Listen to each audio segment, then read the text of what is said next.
She grabbed her husband's hand on the slopes of a volcano on their honeymoon, looked him in the eyes, and said, "If this is another Pompeii, at least we're together." 30 seconds later, the mountain exploded. Nicholas DiLeonardi had one job that morning. One job: make his new wife happy. They had come all the way from New York City, a honeymoon in Italy, the dream trip, the once-in-a-lifetime adventure. And somewhere in the planning, among the candlelit dinners and the Amalfi Coast sunsets, someone had suggested they climb it. The great mountain, the one that looked like it had been drawn by a child's hand and placed at the edge of the sea, a perfect cone rising nearly 11,000 feet above the eastern coast of Sicily, its summit perpetually wreathed in white smoke, magnificent, theatrical, and ancient beyond imagination. Mount Etna. They had no reason to be afraid. People hike Etna all the time. Thousands of tourists every single week make their way up its volcanic trails. The mountain is an institution, a landmark, a spectacle, Europe's most famous active volcano, and simultaneously one of its most popular tourist destinations. You take a jeep tour, you walk the trails, you stand at the edge of the crater and feel the heat rising from below, and you take a photograph and you go home and you tell everyone what it was like to stand on a living volcano. That was the plan on June 2nd, 2025. That was before the sky turned black. I need you to understand something before we go any further into this story. I need you to understand what it actually means to stand on the surface of a stratovolcano. What you are really standing on, beneath your feet, beneath the hardened lava rock, beneath the ash and soil and the cheerful tourist signpost pointing toward the summit. Because Mount Etna is not a mountain the way other mountains are mountains. It is not solid, stable, ancient, and sleeping geology. It is a living machine, a pressure engine, 500,000 years old and still as volatile, still as unpredictable, still as capable of violence as it was on the first day it began to rise from the floor of the Mediterranean. Etna is the most active stratovolcano on the face of this planet, not just in Europe, not just in the Mediterranean. On Earth, it erupts at least once every year, sometimes far more often, and in between those eruptions it grumbles and steams and shifts restlessly in the dark, beneath its own surface. Volcanologists from around the world come here specifically because Etna is always doing something. It is never truly quiet, and in the weeks leading up to June 2025, the scientists watching its seismic instruments had noted with quiet, professional unease that the tremor signals beneath the southeast crater had been rising. Nothing catastrophic, nothing that would trigger a mass evacuation, just a steady, patient intensification, the kind of baseline signal that in hindsight always looks like a clear warning. But in the moment when Etna is always rumbling, always shifting, always pushing some new expression of its interior life toward the surface,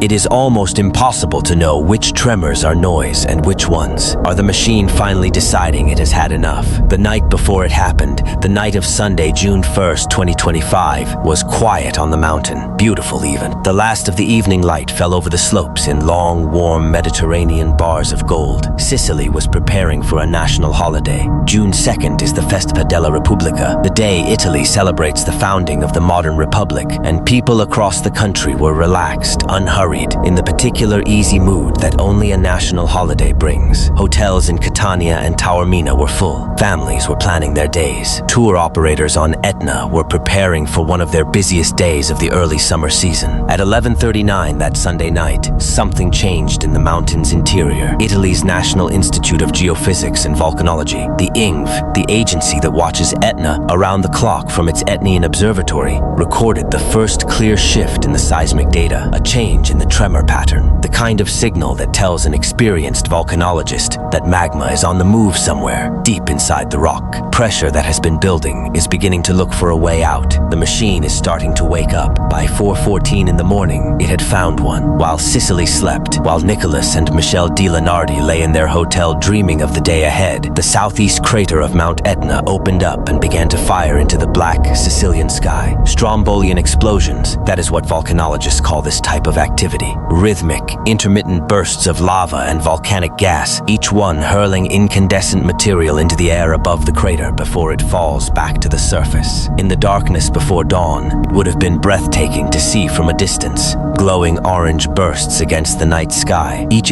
explosion trailing streamers of molten rock, the ancient rhythm of the earth expressing itself in fire. But the INGV scientists watching their instruments were not watching the sky. They were watching their numbers, and the numbers were telling them something deeply uncomfortable. The tremor amplitude, the intensity of the seismic signal radiating outward from the volcano's interior, was not stabilizing after the first explosions. It was not settling into its usual pattern. It was climbing, steadily, relentlessly climbing. The system prompt sent to monitoring stations across the region was blunt and urgent. This is not stabilizing, this is accelerating. By the time the sun rose over Sicily on that Republic Day morning, the mountain was in full Strombolian eruption, with the activity described by the observatory as intense and almost continuous. And yet, and this is one of the most haunting details of this entire story, the tourists came anyway. Of course they did, because Etna erupts. It always erupts. That is the entire point of being here. You come to see the fire. You come to feel the earth moving beneath your boots. You come to get close enough to something genuinely dangerous that your heart beats a little faster and you feel more alive than you have in months. About a dozen tour operators were working on the mountain that morning, loading clients into their jeeps, guiding hiking groups toward the summit craters, running helicopter tours above the smoke. Over 1 million tourists visit Mount Etna every single year. This was supposed to be another one of those days. Michelle Nigro-DiLeonardi noticed something first. She and Nicholas were hiking, moving up the trail, when she began to really look at the smoke drifting from the crater area, not glancing at it, looking at it. And what she saw made something cold settle into her stomach. The smoke was darkening, not just getting thicker, but deepening in color, shifting from the normal off-white of steam and volcanic gas toward something denser, grayer, heavier. She slowed her pace. She looked at her husband. Around her, other tourists were completely unbothered. Jeeps were still driving upward. People were still pressing toward the summit. Nobody was turning back. Nobody seemed to feel what she was feeling. It was getting pretty intense, she would later say. I felt a bit nervous. That instinct, that quiet, nameless animal instinct that told her something was wrong, was right. And in the next 20 minutes, it would save her life. At 11:20 in the morning, the northern wall of the southeast crater collapsed. It did not crumble slowly. It did not give way incrementally. A massive section of volcanic rock, the interior wall of one of the most active craters in Europe, simply failed all at once. And in the moment it gave way, it uncorked a system that had been under unimaginable pressure for hours. What came out of that collapsing crater mouth in the seconds that followed was one of the most lethal phenomena in all of nature, a pyroclastic flow. The word sounds almost gentle, scientific, clinical, but there is nothing gentle about what a pyroclastic flow actually is. It is a moving wall of superheated ash, gas, and fragmented volcanic rock, all traveling together in a turbulent, churning, self-propelling avalanche at temperatures that can reach 700 degrees Celsius. That is 1,300 degrees Fahrenheit. Hot enough to vaporize living tissue instantly, fast enough at up to 700 kilometers per hour in extreme cases to outrun anything that moves on foot. It was a pyroclastic flow that buried Pompeii in 79 AD. It was pyroclastic flows that have killed more people from volcanic eruptions than almost any other single volcanic phenomenon in recorded history. And on June 2nd, 2025, one came tearing down the slopes of Mount Etna. The flow was amplified by something nobody had anticipated in quite this way. There was still ice on the upper slopes of the volcano, remnants of winter snowpack surviving into early June at altitude. When the superheated volcanic material hit those icy surfaces, the reduction in friction was dramatic. The flow accelerated. It expanded. It traveled farther and faster than it might have on bare rock, rushing into the Valle del Bove, the great natural basin on the volcano's eastern side, with a velocity and violence that stunned even the scientists watching on their remote cameras. Simultaneously, from the collapsed crater, a lava fountain had formed. The southeast crater was no longer just exploding intermittently. It had become a continuous column of molten rock firing into the sky. The ash cloud above the summit punched upward with explosive force. 5 kilometers, 10 kilometers, 17,000 feet of ash and gas and volcanic debris rising above Sicily, visible from orbit, blotting out the blue holiday sky. In the city of Catania, 40 kilometers away, 25 miles, people heard the explosion. Not felt it, not saw it first, but heard it, a deep, resonant, bone unsettling boom that seemed to come from everywhere at once. Windows rattled. People stepped outside and looked south toward the mountain and saw the column rising, dark and enormous, above the horizon.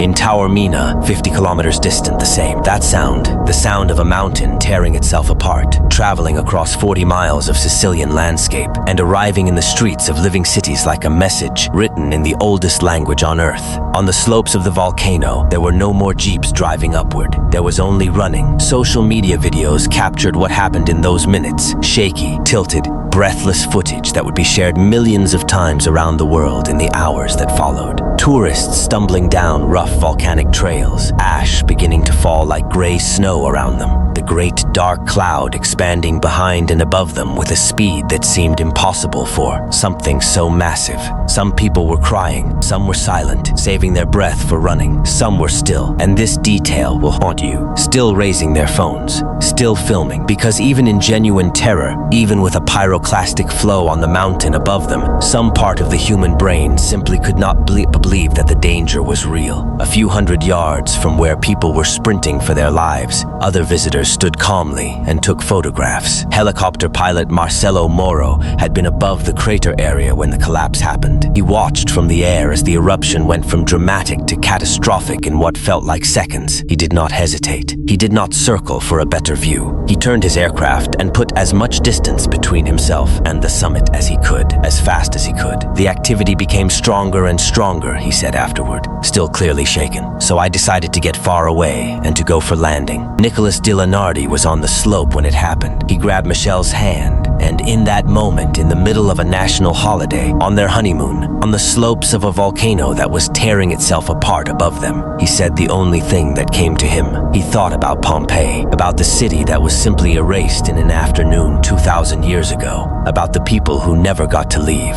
If this is another Pompeii, he told her, at least we're together. They ran. They made it down. Every single person on that mountain made it down. That fact, that single, extraordinary, almost miraculous fact, is the part of this story that is hardest to process. No deaths, no serious injuries. Hundreds of tourists on the slopes of a major volcanic eruption, the largest Etna had produced in over a decade, according to the National Volcanology Institute, and not one of them died. The pyroclastic flows was channeled by the natural geography of the Valle del Bove, which has served for thousands of years as a geological containment basin for Etna's most violent outbursts. The lava flow, similarly, moved within the natural boundaries of the mountain's eastern slopes and never reached the towns and villages below. The ash cloud dispersed over the wider region, grounding more than a fifth of the flights arriving at Catania Airport and dusting towns to the west of the summit, but harming nobody directly. Sicily's regional president, Renato Schifani, addressed the public that afternoon. There was no danger to the population, he said.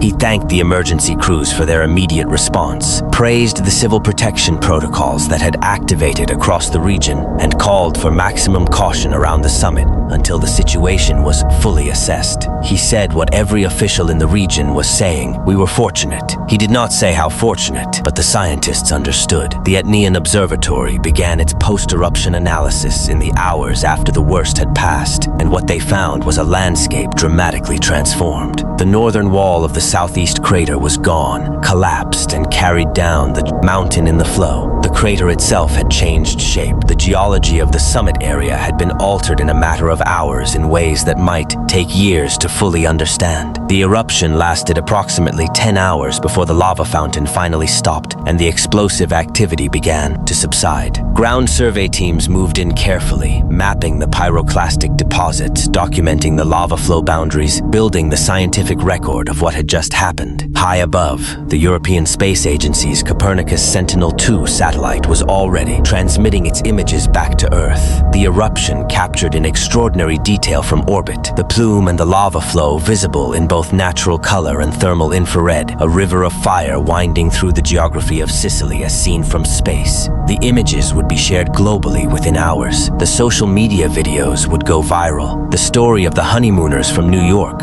of the helicopter pilot who trusted his instincts, of the hundreds of tourists who ran down that mountain and lived. All of it would travel around the world in the news cycle of a single day, processed and packaged and moved aside by the next story.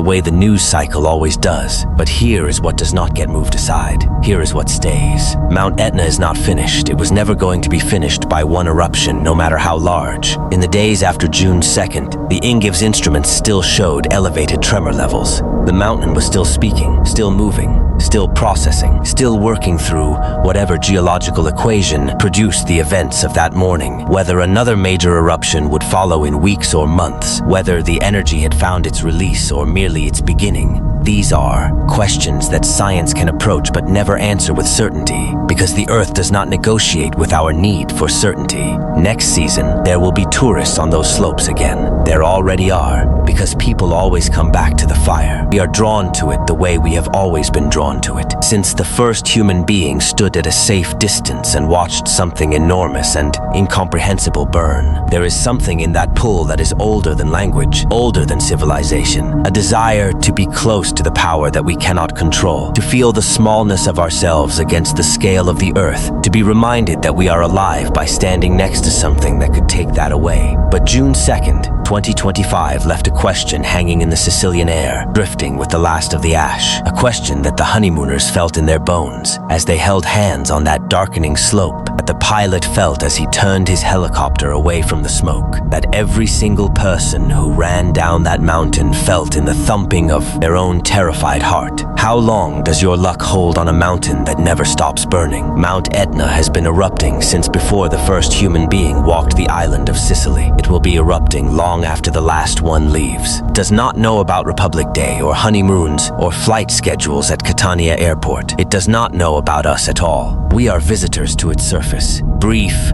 warm, fragile visitors, standing on the skin of something that has been alive for 500,000 years and has absolutely no intention of stopping. On June 2nd, 2025, every single person on that mountain got to go home. The mountain is still there, and it is still deciding what comes next.